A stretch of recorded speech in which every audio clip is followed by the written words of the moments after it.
علی بن سفیان خیمے کے اندر چلا گیا اور قیدیوں سے ان کی زبان میں پوچھا، رات کو لڑکی اس خیمے میں کتنی دیر رہی تھی؟ اپنے آپ کو اذیت میں نہ ڈالو۔ سب چپ رہے، مگر ایک اور دھمکی سے ایک زخمی نے بتا دیا کہ لڑکی خیمے میں آئی تھی اور رابن کے پاس بیٹی یا لیٹی رہی تھی۔ یہ زخمی سمندر میں جلتے جہاز سے کودا تھا۔ اس نے آگ کا بھی اور پانی کا بھی قہر دیکھا تھا۔ وہ اتنا زخمی نہیں تھا جتنا خوفزدہ تھا۔ وہ کسی اور مصیبت میں پڑنے کے لیے تیار نہیں تھا۔ اس نے بتایا کہ اسے معلوم نہیں کہ رابن اور لڑکی کے درمیان کیا باتیں ہوئی اور لڑکی کون تھی۔ اسے یہ بھی معلوم نہیں تھا کہ رابن کا عہدہ کیا ہے۔ وہ اس کے صرف نام سے واقف تھا۔ اس نے یہ بھی بتایا کہ رابن اس کیمپ میں آنے تک بالکل تندرست تھا۔ یہاں آ کر وہ اس طرح کراہنے لگا جیسے اسے اچانک کسی بیماری کا دورہ پڑ گیا ہو۔ علی بن سفیان ایک محافظ کی رہنمائی میں ان 5 آدمیوں کو دیکھنے چلا گیا جو تاجروں کی بہروپ میں کچھ دور خیمہ زن تھے۔ محافظوں نے انہیں الگ بٹھا رکھا تھا۔ علی کو انہوں نے پہلی اطلاع یہ دی کہ ان کے پاس کل 2 اونٹ تھے مگر آج ایک ہی ہے۔ یہی اشارہ کافی تھا۔ وہ اس سوال کا کوئی تسلی بخش جواب نہ دے سکے کہ دوسرا اونٹ کہاں ہے۔ دوسرے اونٹ کے پاؤں کے نشان مل گئے۔ علی بن سفیان نے انہیں کہا، تمہارا جرم معمولی چوری چکاری نہیں ہے، تم ایک پوری سلطنت اور اس کے تمام تر آبادی کے لیے خطرہ ہو، اس لیے میں تم پر ذرہ بر رحم نہیں کروں گا۔ کیا تم تاجر ہو؟ ہاں، سب نے سر ہلا کر کہا، ہم تاجر ہیں جناب، ہم بے گناہ ہیں۔ علی بن سفیان نے کہا، اپنے ہاتھوں کی الٹی طرف میرے سامنے کرو۔ 5 نے ہاتھ الٹے کر کے آگے کر دیے۔ علی نے سب کے بائیں ہاتھ کے انگوٹھے اور شہادت کی انگلی کی درمیانی جگہ کو دیکھا اور ایک آدمی کو کلائی سے پکڑ کر گھسیٹ لیا۔ اسے کہا، کمان اور ترکش کہاں چھپا رکھی ہے؟ اس آدمی نے معصوم بننے کی بہت کوشش کی۔ علی نے سلطان ایوبی کے ایک محافظ کو اپنے پاس بلا کر اس کے بائیں ہاتھ کی الٹی طرف اسے دکھائی۔ اس کے انگوٹھے کی الٹی طرف اس جگہ جہاں انگوٹھا ہتھیلی کے ساتھ ملتا ہے، یعنی جہاں جوڑ ہوتا ہے، وہاں ایک نشان تھا۔ ایسا نشان اس آدمی کے انگوٹھے کے جوڑ پر بھی تھا۔ علی نے اسے اپنے محافظ کے متعلق بتایا، یہ سلطان کا بہترین تیر انداز ہے اور یہ نشان اس کا ثبوت ہے کہ یہ تیر انداز ہے۔ اس کے انگوٹھے کی الٹی طرف ایک مدم سا نشان تھا، جیسے وہاں بار بار کوئی چیز رگڑی جاتی رہی ہو۔ یہ تیروں کے رگڑ کے نشان تھے۔ تیر دائیں ہاتھ سے پکڑا جاتا ہے، کمان بائیں ہاتھ سے پکڑی جاتی ہے۔ تیر کا اگلا حصہ بائیں ہاتھ کے انگوٹھے پر ہوتا ہے اور جب تیر کمان سے نکلتا ہے تو انگوٹھے پر رگڑ کہا جاتا ہے۔ ایسا نشان ہر ایک تیر انداز کے ہاتھ پر ہوتا تھا۔ علی بن سفیان نے اسے کہا، ان 5 میں تم اکیلے تیر انداز ہو، کمان اور ترکش کہاں ہے؟ 5 چپ رہے۔ علی نے ان 5 میں سے ایک کو پکڑ کر محافظوں سے کہا، اس کو اس درخت کے ساتھ باندھ دو۔ اسے کھجور کے درخت کے ساتھ کڑا کر کے باندھ دیا گیا۔ علی نے اپنے تیر انداز کے کان میں کچھ کہا۔ تیر انداز نے کندھے سے کمان اتار کر اس میں تیر رکھا اور درخت سے بندھے ہوئے آدمی کا نشانہ لے کر تیر چھوڑا۔ تیر اس آدمی کی دائیں آنکھ میں اتر گیا۔ وہ تڑپنے لگا۔ علی نے باقی 4 سے کہا، تم میں کتنے ہیں جو صلیب کی خاطر اس طرح تڑپ تڑپ کر جان دینے کو تیار ہے؟ اس کی طرف دیکھو۔ انہوں نے دیکھا، وہ آدمی چیخ رہا تھا، تڑپ رہا تھا۔ اس کی آنکھوں سے خون بری طرح بہہ رہا تھا۔ میں تم سے وعدہ کرتا ہوں، علی بن سفیان نے کہا، کہ باعزت طریقے سے تم سب کو سمندر پار بھیج دوں گا۔ دوسرے اونٹ پر کون گیا ہے؟ کہاں گیا ہے؟ تمہارا اپنا ایک کماندار ہمارا ایک اونٹ ہم سے چھین کر لے گیا ہے، ایک آدمی نے کہا، اور ایک لڑکی بھی، علی بن سفیان نے کہا۔ تھوڑی ہی دیر بعد علی بن سفیان کے پن نے ان سے اعتراف کروا لیا کہ وہ کون ہے اور کیا ہے، مگر انہوں نے یہ جھوٹ بولا کہ لڑکی رات خیمے سے بھاگ آئی تھی، اور اس نے بتایا کہ صلاح الدین ایوبی نے رات اسے اپنے خیمے میں رکھا تھا۔ اس نے شراب پی رکھی تھی اور لڑکی کو بھی پلائی تھی، اور لڑکی گھبراہٹ اور خوف کے عالم میں آئی تھی۔ اس کے تعاقب میں فخر المصری نام کا ایک کماندار آیا، اور اس نے جب لڑکی کی باتیں سنی تو اسے ہمارے اونٹ پر بٹھا کر زبردستی لے گیا۔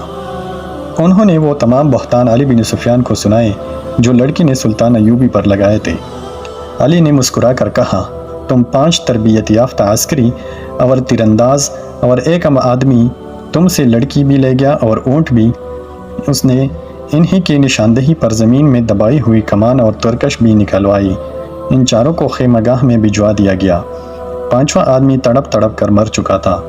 اونٹ کے پاؤں کے نشان صاف نظر آ رہے تھے۔ علی بن سفیان نے نہایت سرعت سے 10 سوار بلائے اور انہیں اپنی کمان میں لے کر اس طرف روانہ ہوا جہاں اونٹ گیا تھا، مگر اونٹ کی روانگی اور اس کے تعاقب میں علی بن سفیان کی روانگی میں 14-15 گھنٹوں کا فرق تھا۔ اونٹ تیز تھا اور اسے آرام کی بھی زیادہ ضرورت نہیں تھی۔ اونٹ پانی اور خوراک کے بغیر 6-7 دن تک تر و تازہ رہ سکتا ہے۔ اس کے مقابلے میں گھوڑوں کو راستے میں کئی بار آرام، پانی اور خوراک کی ضرورت تھی۔ ان عناصر نے تعاقب ناکام بنا دیا۔ اونٹ نے 14-15 گھنٹوں کا فرق پورا نہ ہونے دیا۔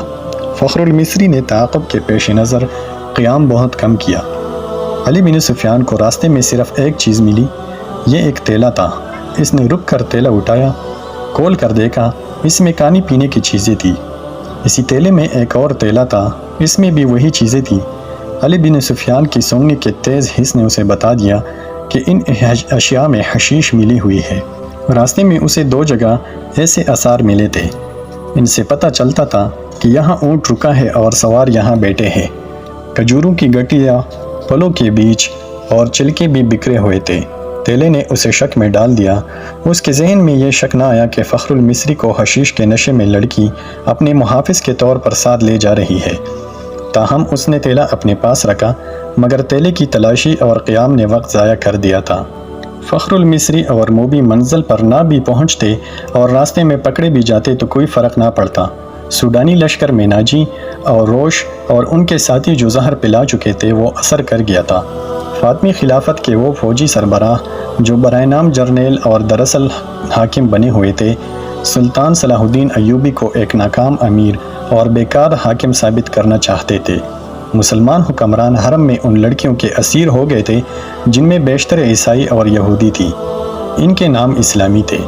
حکومت کاروبار خود ساختہ افسر چلا رہے تھے، منمانی اور عیش و عشرت کر رہے تھے۔ وہ نہیں چاہتے تھے کہ صلاح الدین ایوبی جیسا کوئی مذہب پسند اور قوم پرست قائد قوم کو جگا دے اور حکمرانوں اور سلطانوں کو حرم کی جنت سے باہر لا کر حقائق کی دنیا میں لے آئے۔ سلطان ایوبی کے پہلے معرکوں سے جو اس نے اپنا چچا شیر کو قیادت میں لڑے تھے، یہ لوگ جان چکے تھے کہ اگر یہ شخص اقتدار میں آ گیا تو اسلامی سلطنت کو مذہب اور اخلاقیات کی پابندیوں میں جکڑ لے گا۔ لہٰذا انہوں نے ہر وہ داؤ کھیلا جو سلطان ایوبی کو چاروں شانے چت گرا سکتا تھا۔ انہوں نے در پردہ صلیبوں سے تعاون کیا اور ان کے جاسوسوں اور تخریب کاروں کے لیے زمین ہموار کی اور اس کے راستے میں چٹھانیں کھڑے کی۔ اگر نور الدین زنگی نہ ہوتا تو آج نہ صلاح الدین ایوبی کا تاریخ میں نام ہوتا، نہ آج نقشے پر اتنے زیادہ اسلامی ممالک نظر آتے۔ نور الدین زنگی نے ذرا سے اشارے پر بھی سلطان ایوبی کو کومک اور مدد بھیجی۔ صلیبیوں نے مصری فوج کے سوڈانیوں کے بلاوے پر بحیرہ روم سے حملہ کیا تو نور الدین زنگی نے اطلاع ملتے ہی خشکی پر صلیبیوں کی ایک مملکت پر حملہ کر کے ان کے لشکر کو مفلوج کر دیا جو مصر پر حملہ کرنے کے لیے جا رہا تھا۔ یہ تو سلطان ایوبی کا نظام جاسوسی ایسا تھا کہ اس نے صلیبیوں کا بیڑا غرق کر دیا۔ اب علی بن سفیان نے زنگی کی طرف برق رفتار قاصد یہ خبر دینے کے لیے دوڑا دیے تھے کہ سوڈانیوں کی بغاوت کا خطرہ ہے اور ہماری فوج کم بھی ہے، 2 حصوں میں بٹ بھی گئی ہے۔ قاصد پہنچ گئے تھے اور نور الدین زنگی نے خاصی فوج کو مصر کی طرف کوچ کا حکم دے دیا تھا۔ بعض مورخین نے اس فوج کی تعداد 2000 سوار اور پیادہ لکھی ہے اور کچھ اس سے زیادہ بتاتے ہیں۔ بہرحال زنگی نے اپنی مشکلات اور ضروریات کی پرواہ نہ کرتے ہوئے سلطان ایوبی کی مشکلات اور ضروریات کو اہمیت اور اولویت دی، مگر اس فوج کو پہنچنے کے لیے بہت دن درکار تھے۔ مسلمان نام نہاد فوجی اور دیگر سرکردہ شخصیتوں نے دیکھا کہ مصر میں سلطان ایوبی کے خلاف بے اطمینانی اور بغاوت پھوٹ رہی ہے تو انہوں نے اسے ہوا دی۔ در پردہ سوڈانیوں کو اکسایا اور اپنے مخبروں کے ذریعے یہ بھی معلوم کر لیا کہ سوڈانیوں کے سالاروں کو مروا کر خفیہ طریقے سے دفن کر دیا گیا ہے۔ سوڈانی لشکر کے کم رتبے والے کماندار سالار بن گئے اور صلاح الدین ایوبی کی اس قلیل فوج پر حملہ کرنے کے لیے منصوبے بنانے لگے جو مصر میں مقیم تھی۔ وہ سلطان ایوبی کی آدھی فوج اور سلطان کی دارالحکومت سے غیر حاضری کا فائدہ اٹھانا چاہتے تھے۔ منصوبہ ایسا تھا جس کے تحت 50,000 سوڈانی فوج سیاہ گٹا کی طرح مصر کے آسمان سے اسلام کے چاند کو روپوش کرنے والی تھی۔ علی بن سفیان قاصرہ پہنچ گیا۔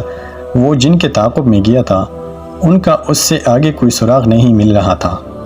اس نے اپنے ان جاسوسوں کو بلایا جو اس نے سوڈانی ہیڈ کوارٹر اور فوج میں چھوڑ کر رکھے تھے۔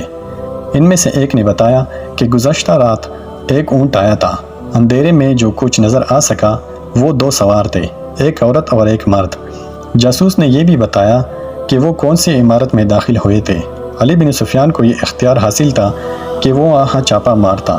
سوڈانی فوج سلطنت اسلامیہ کی فوج تھی، کوئی آزاد فوج نہیں تھی، مگر علی نے اس خدشے کے پیش نظر چھاپا نہ مارا کہ یہ جلتی پر تیل کا کام کرے گا۔ اس کا مقصد صرف یہ نہیں تھا کہ موبی اور فخر المصری کو گرفتار کرنا ہے، بلکہ اصل مقصد یہ تھا کہ سوڈانی قیادت کے عزائم اور آئندہ منصوبے معلوم کیے جائیں تاکہ پیش بندی کی جا سکے۔ اس نے اپنے جاسوسوں کو نئی ہدایت جاری کیے۔ جاسوسوں میں غیر مسلم لڑکیاں بھی تھیں جو عیسائی یا یہودی نہیں تھیں۔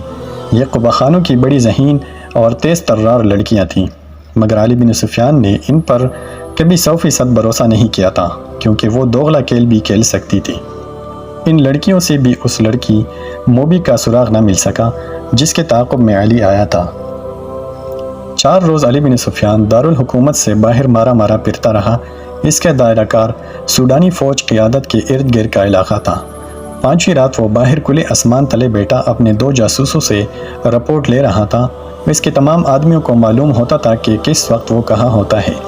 اس کے گروہ کا ایک آدمی کو ساتھ لیے اس کے پاس آیا اور کہا، یہ اپنا نام فخر المصری بتاتا ہے، جاڑیوں میں ڈگمگاتا گرتا اور اٹھتا تھا۔ میں نے اس سے بات کی تو کہنے لگا کہ مجھے میری فوج تک پہنچا دو، اس سے اچھی طرح بولا بھی نہیں جاتا۔ اس دوران فخر المصری بیٹھ گیا تھا۔ تم وہی کماندار ہو جو محاذ سے ایک لڑکی کے ساتھ بھاگے ہو؟ علی بن سفیان نے اس سے پوچھا۔ میں سلطان کی فوج کا بگوڑا ہوں، فخر نے ہکلاتی لڑکڑاتی زبان میں کہا۔ سزائے موت کا حقدار ہوں، لیکن میری پوری بات سن لے ورنہ تم سب کو سزائے موت ملے گی۔ علی بن سفیان اس کے لب و لہجے میں سے سمجھ گیا کہ یہ شخص نشے میں ہے یا نشے کی طلب نے اس کا یہ حال کر رکھا ہے۔ وہ اسے اپنے دفتر میں لے گیا اور اسے وہ تیلا دکھایا جو راستے میں پڑا ملا تھا۔ پوچھا، یہ تیلا تمہارا ہے اور تم اس سے یہ چیزیں کھاتے رہے ہو؟ ہاں، فخر المصری نے جواب دیا، وہ مجھے اس سے کھلاتی تھی۔ اس کے بعد وہ تیلا سامنے پڑا تھا جو تیلے کے اندر سے نکلا۔ علی نے اس میں سے چیزیں نکال کر سامنے رکھ لی تھی۔ فخر نے یہ چیزیں دیکھی تو جپٹ کر مٹائی کی قسم کا ایک ٹکڑا اٹھا لیا۔ علی نے جپٹ کر اس کے ہاتھ پر اپنا ہاتھ رکھ دیا۔ فخر نے بے تابی سے کہا، خدا کے لیے مجھے یہ چیز کھانے دو، میری جان اور روح اسی میں ہے۔ مگر علی نے اس سے وہ ٹکڑا چھین لیا اور اسے کہا، مجھے ساری واردات سناؤ، پھر یہ ساری چیزیں اٹھا لینا۔ فخر المصری نڈال اور بے چین ہوا جا رہا تھا۔ علی بن سفیان نے اسے ایک سفوف کھلا دیا جو حشیش کا توڑ تھا۔ فخر نے اسے تمام تر واقعہ سنا دیا کہ وہ کیمپ سے لڑکی کے تعاقب میں کس طرح گیا تھا۔ تاجروں نے اسے قہوہ پلایا تھا جس کے اثر سے وہ کسی اور ہی دنیا میں جا پہنچا تھا۔ تاجروں یعنی صلیبی جاسوسوں نے اسے جو باتیں کی تھی وہ بھی اسے بتائی، اور پھر لڑکی کے ساتھ اس نے اونٹ پر جو سفر کیا تھا وہ اس طرح سنایا کہ وہ مسلسل چلتے رہے۔ اونٹ نے بڑی اچھی طرح ساتھ دیا۔ رات کو وہ تھوڑی دیر قیام کرتے تھے۔ لڑکی اسے کھانے کو دوسرے تیلے میں سے چیزیں دیتی تھی۔ وہ اپنے آپ کو بادشاہ سمجھتا تھا۔ لڑکی نے اسے اپنی محبت کا یقین دلایا اور شادی کا وعدہ کیا تھا، اور شرط یہ رکھی تھی کہ وہ اسے سوڈانی کمانداروں کے پاس پہنچا دے۔ وہ راستے میں ہی لڑکی کو شادی کے بغیر بیوی بنانے کی کوشش کرتا رہا، لیکن لڑکی نے اسے اپنے باہوں میں لے کر پیار اور محبت سے ایسے ارادے اور خواہش کو مار دیتی۔ فخر نے محسوس تک نہ کیا کہ لڑکی اسے حشیش اور اپنے حسن و شباب کے قبضے میں لیے ہوئے ہے۔ تیسرے پڑاؤ میں جب انہوں نے کھانے پینے کے لیے اونٹ روکا تو تیلا غائب پایا، جب اونٹ دوڑنے سے کہیں گر پڑا تھا۔ لڑکی نے اسے کہا کہ واپس چل کر تیلا ڈھونڈ لیتے ہیں، لیکن فخر المصری نے کہا کہ وہ بگوڑا فوجی ہے، خدشہ ہے اس کا تعاقب ہو رہا ہوگا۔ لڑکی ضد کرنے لگی کہ تیلا ضرور ڈھونڈیں گے۔ فخر نے اسے یقین دلایا کہ بھوکے مرنے کا کوئی خطرہ نہیں، راستے میں کسی آبادی سے کچھ لے لیں گے، مگر لڑکی آبادی کے قریب جانا نہیں چاہتی تھی اور کہتی تھی کہ واپس چلو۔